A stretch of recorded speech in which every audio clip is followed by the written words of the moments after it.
At it again, and they are really, really desperate, and it is showing time and time again. Um, they thought sending out Obama was going to get the black men, more specifically, back on the Democrat plantation, and I showed you guys a video of how well that one played out.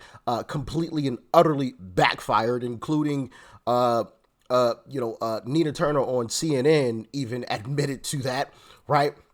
As well as other political, analysts on even mainstream TV, right? Mainstream news have said that. But now they have sent out Bill Clinton, and he's absolutely tanking the campaign too. I'm gonna show you guys that, and then we're gonna get into what they tried to do to JD Vance, because I'll be the first to admit, JD Vance was not my choice of candidate, right? As a matter of fact, I think he was like third or fourth on my list of candidates.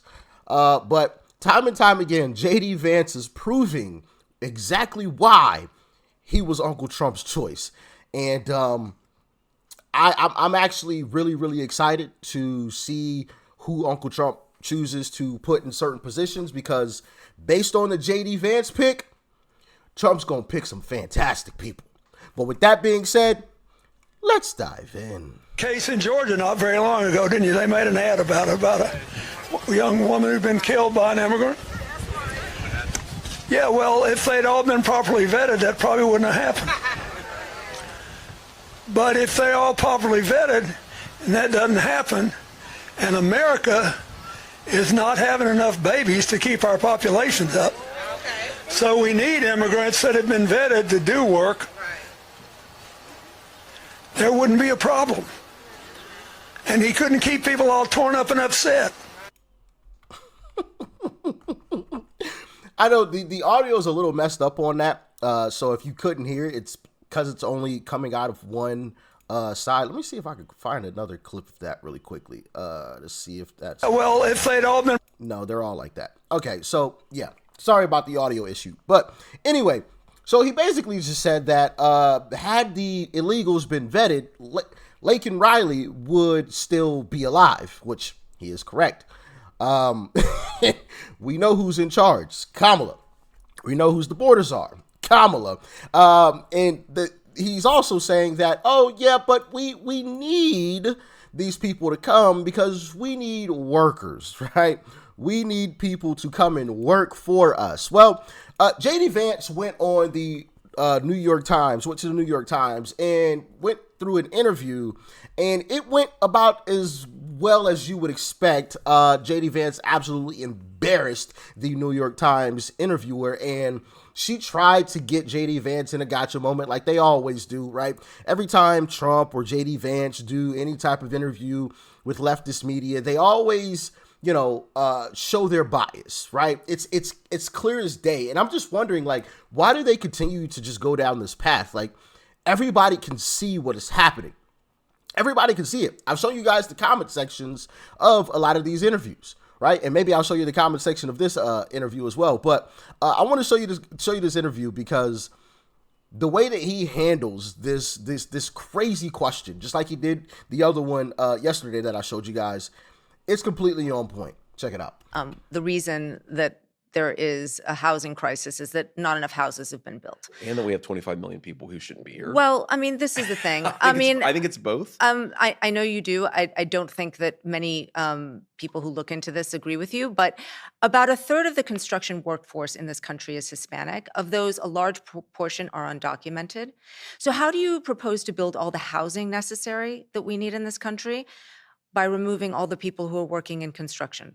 Well, I think it's a fair question, because we know that back in the 1960s, when we had very low levels of illegal immigration, Americans didn't buy houses, didn't build houses. But of course they did.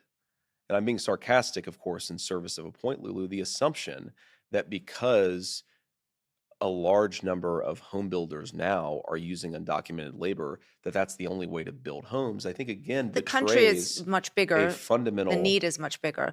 I mean, I'm not arguing in favor of illegal immigration. I'm asking how you would deal with the knock-on effect of your proposal to remove millions of people who work in a critical part of the economy.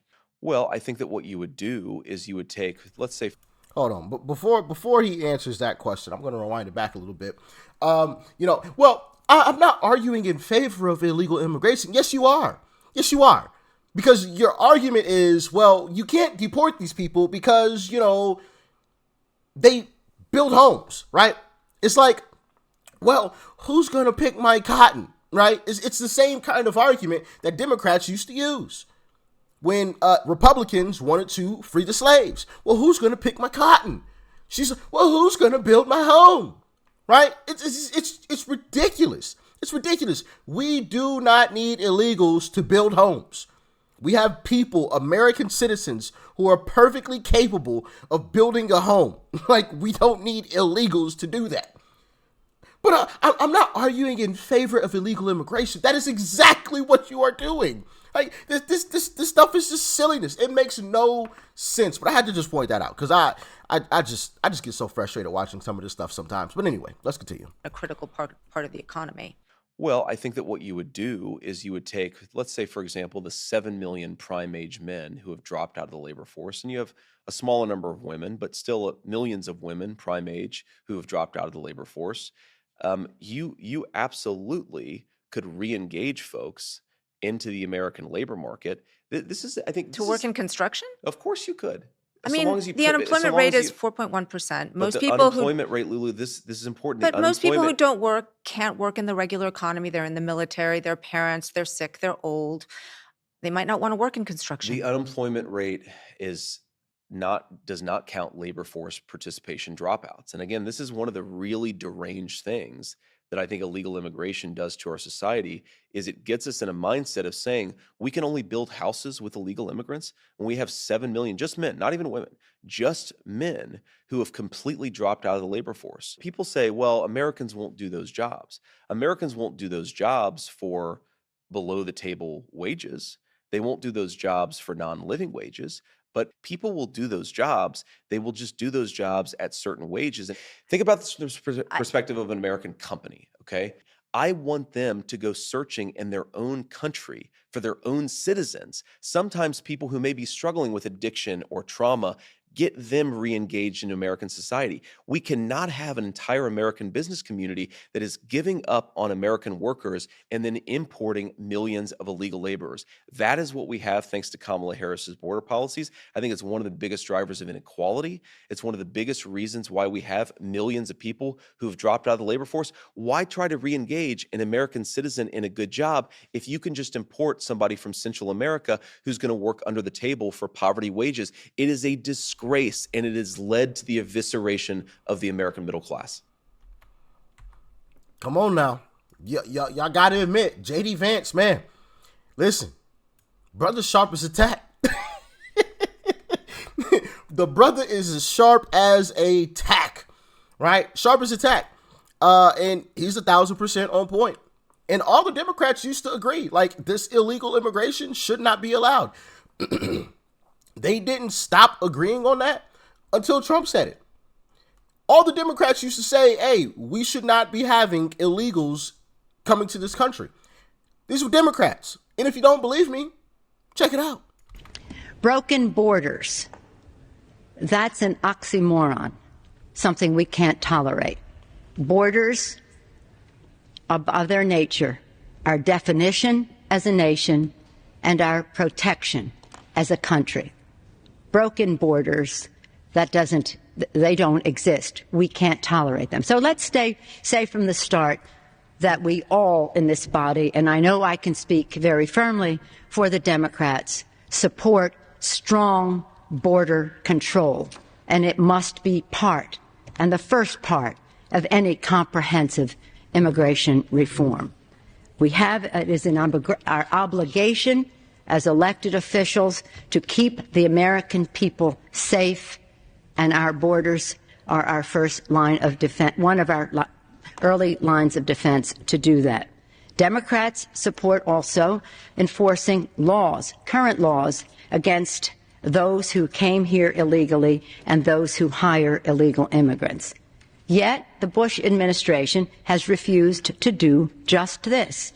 Imagine that for all of this talk about illegal immigration to the United States and going after those workers who are working here illegally, and we should, But we also must have employer sanctions. Where are these people working? Why are we not enforcing the law against employers who hire illegal, undocumented people here? The Bush administration has prosecuted only 3 employer sanction cases in the last fiscal year. Only 3 cases. When are we going to take this issue seriously? Nancy Pelosi, 2005. 20 years ago. 20 years ago. She was talking about punishing employers that hire illegals. But now, since Trump is against illegal immigration, you have the New York Times interviewer, I believe her name is Lulu Garcia Navarro, that's her full name, arguing basically, I mean, I know she tried to say, well, I'm not arguing in favor of illegal immigration, but you can't deport these people because they build our houses. Like, what? First off, they shouldn't even be allowed to be hired, and I think that's how Trump is going to get a lot of these folks out of here, is he's going to make it difficult, if not impossible, for illegals to live in America. You aren't going to be able to get a job. You're not going to be able to get any type of funding, right? So once the well is cut off, right? Once the supply is cut off, then what are you going to do? I think they will willingly, right, turn themselves in and be deported back to their country and do it the right way, as Trump has said. Because I know Democrats try to twist, oh, well, Trump just hates immigrants. No, you need to do it legally. There are plenty of folks who came to this country legally. Okay? And he is all for that. So am I, right? So am I. But you got to do it legally. Like, simple and plain. You can't just be walking across when people like did it the right way and took the time, right? And I want to say I made a YouTube short on that. Maybe I didn't. I don't know. I make so many YouTube shorts, it's crazy. But I've seen videos of people who came to this country legally, who they feel like it's a slap in the face to them that these folks just get to just walk across and, everything's just fine. When these people, it took years to get here, legally, right? And not only that, but these illegals get these handouts, which I think I have a YouTube short I'm going to drop, a funny YouTube short little skit on the difference between how illegals are treated versus Americans are treated while Democrats are in charge. So be looking out for that. If you don't watch my YouTube shorts, definitely check them out because it's completely different. Americans are struggling and, you get $750. Your home was destroyed, but I'll give you $750. And to get it, you have to apply for it online. I don't know how you're going to do that because you don't have any power. Your phone's probably washed away. There is no internet service, but apply online. And even then, we may deny you, if your claim isn't up to snuff. But if you came in illegally, you get a free phone, you get free housing, you get free food, right? You get all this free stuff. Don't worry about it. Just on the taxpayer's dime, it's all good, right? Ridiculous. Absolutely ridiculous and disgusting. And the New York Times interview is a prime example of their desperation. And of course, I want to show you guys the comment section really quickly of the New York Times interview. Let me bring this up.